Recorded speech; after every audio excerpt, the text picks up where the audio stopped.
The world of Urkalis lay ravaged. Its plains had become barren, forests scorched, and mountains shattered by thousands of artillery strikes. The ruins of once thriving cities, which had served as key imperial outposts, now stood as empty specters of a past grandeur. Yet the battle for this world was far from over. The silhouettes of the White Scar Legion, the 5th Legion, moved across the devastated landscape. Their bikes roared like wild beasts set loose, following their commanders along a complex route. Every warrior knew his place and duty. For them, battle was a dance, an artful performance in which every maneuver was calculated to obliterate the enemy with lightning speed. At the forefront rode Captain Dagon Choctaw. Tall, with a square jaw and a face marked by scars, he embodied the spirit of the White Scars, wise, taciturn, and lethal. His eyes, dark and deep, looked ahead with a cold determination. Riding beside him was Kayan, his sergeant and brother-in-arms, whose precise shots and calm demeanor made him the perfect second-in-command for any operation. Dagon halted his vehicle atop a hill, surveying the battlefield. Below, scattered rows of Xenos stretched out before him. Their bodies, clad in gray skin with grotesque growths, resembled living mountain ranges. These creatures moved slowly, yet every step they took was full of destructive force. Their weapons emitted a greenish glow, tearing through the air. "We will unleash a storm of assault upon them," Dagon declared over the internal channel. His voice was calm but as cold as the icy wind of the eastern steppes of Chogoris. "Kayan, lead the flanking maneuver. I will command the main group." Kayan gave a brief nod, turning his bike to the north. His squad of 10 warriors followed him like shadows. "The wind shall rise," Dagon whispered, just before giving the signal to attack. The bikes of the White Scars roared forward. The air filled with the revving of turbines and the thunder of heavy bolters. Bullets tore through the earth, shattering stones and ripping through enemy flesh. The Xenos responded with their own heavy fire. Green energy beams lashed at the advancing warriors, exploding the ground around them. Dagon plunged into the central ranks of the Xenos, his exposed, gleaming sword delivering surgical strikes. The blade cut through the enemy's dense armor, ripping flesh and bone alike. Each strike was a work of art, every swing the embodiment of the Legion's honor. Meanwhile, Kayan led his unit on the flanks, annihilating enemies with unerring bolter fire, leaving nothing but smoldering remains behind. However, the Xenos began to reorganize.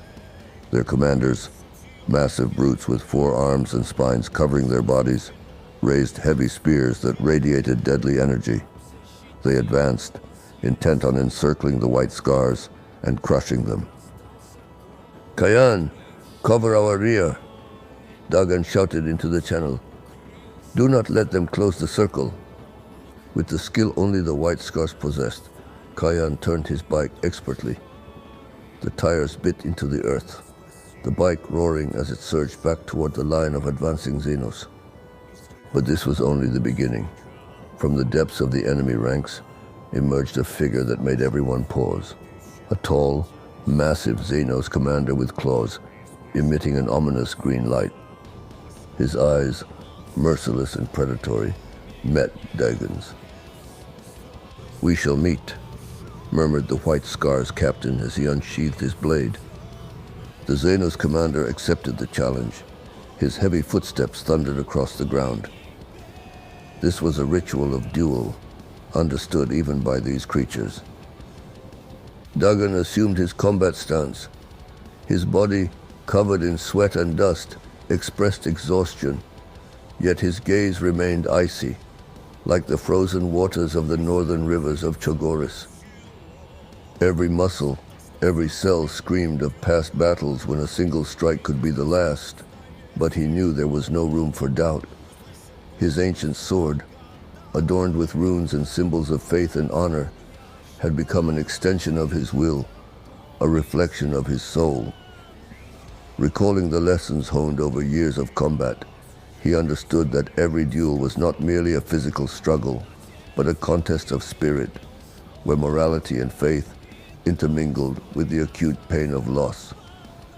The Xenos commander, dubbed the Beast of the Abyss, emitted a low, roaring sound. His massive body, clad in dense, rough armor, seemed to have absorbed the darkness of the abyss itself, and his claws, shimmering with an ominous green light, promised immediate destruction. He struck first. His claw, swift and lethal, surged forth like a bolt of lightning emerging from the depths of night. The first contact was instantaneous. Dagon's blade met the enemy's claw with a whistling clash that showered sparks and produced a piercing metallic ring. In that collision, seconds stretched into eternity. Adrenaline, like liquid fire, coursed through his veins, a stark reminder of life's fragility amid chaos. Images of fallen comrades and desperate screams flitted through his mind, but Dagon could not and would not falter. He focused solely on the present moment, the rhythm of battle, where every second was precious. Far from the center of the duel, large-scale fighting raged. Kayan, the steadfast sergeant and comrade, glided across the battlefield like a shadow, coordinating the maneuvers of his squad. His bolters, acting with relentless precision, scattered the enemy ranks that sought cover in the ruins and trenches. The air was heavy with the acrid scent of burnt flesh and molten metal, and every retreat by the White Scars was merely a tactical maneuver, a chance to regroup and then deliver a devastating blow. At the heart of the battlefield, amidst flashes of explosions and the roar of heavy machines, Dagon and his opponent engaged in a deadly dance. Possessing an intuition refined over years of combat, Dagon almost anticipated every move of the Xenos. His sword flashed like a bolt of lightning, leaving behind sparks and fateful decisions. Every strike was dictated not only by martial discipline, but also by an internal struggle against the demons that haunted his soul. "Do you think you can break my spirit?" roared the Xenos commander, his voice echoing amid the clamor of battle. "War offers no forgiveness for weakness." Those words pierced Dagon's consciousness, and instead of replying with words, his sword answered with a strike. Blood splattered in bursts as his blade cut through flesh and bone.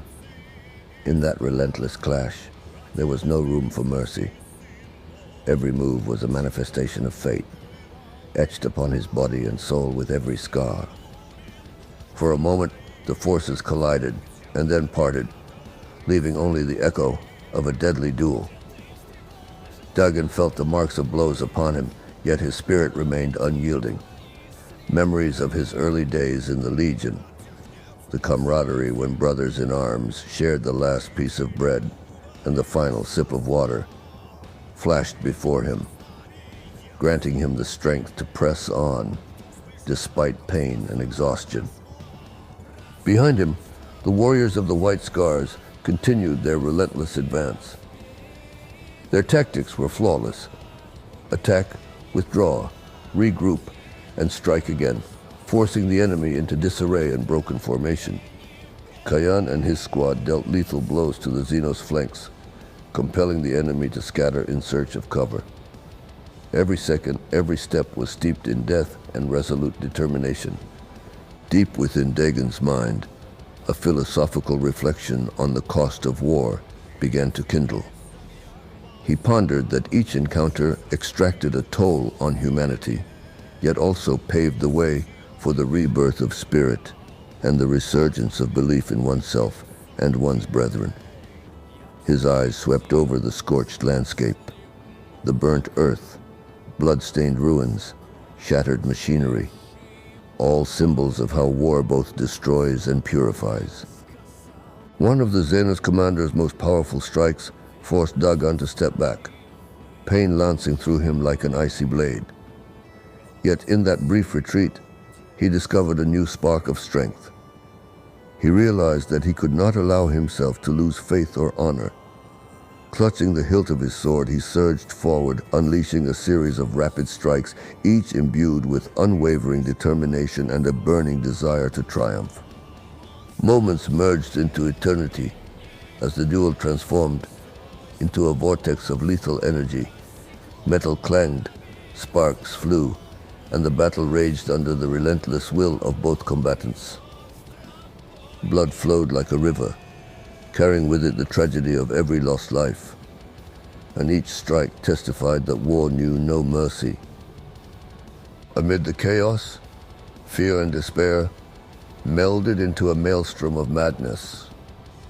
The Xenos commander, as if incarnating horror itself, launched another attack, directing his glowing claw with such force that the surrounding air seemed to shudder under the pressure. Yet Dagon, tempered by the fires of countless battles, managed to parry the blow.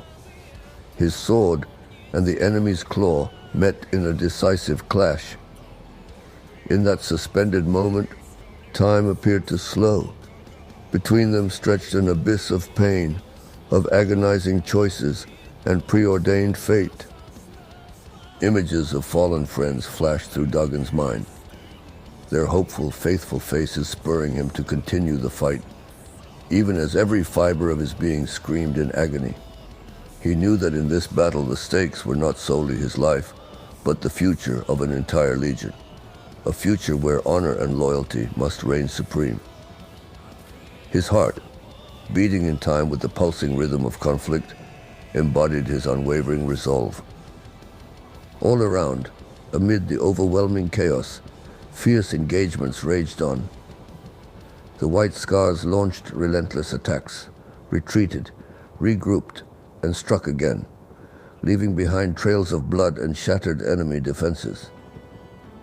Every skirmish was not merely a clash of physical forces, but a struggle of spirit, where victory was measured not only in bloodshed, but in the conquest over one's inner demons.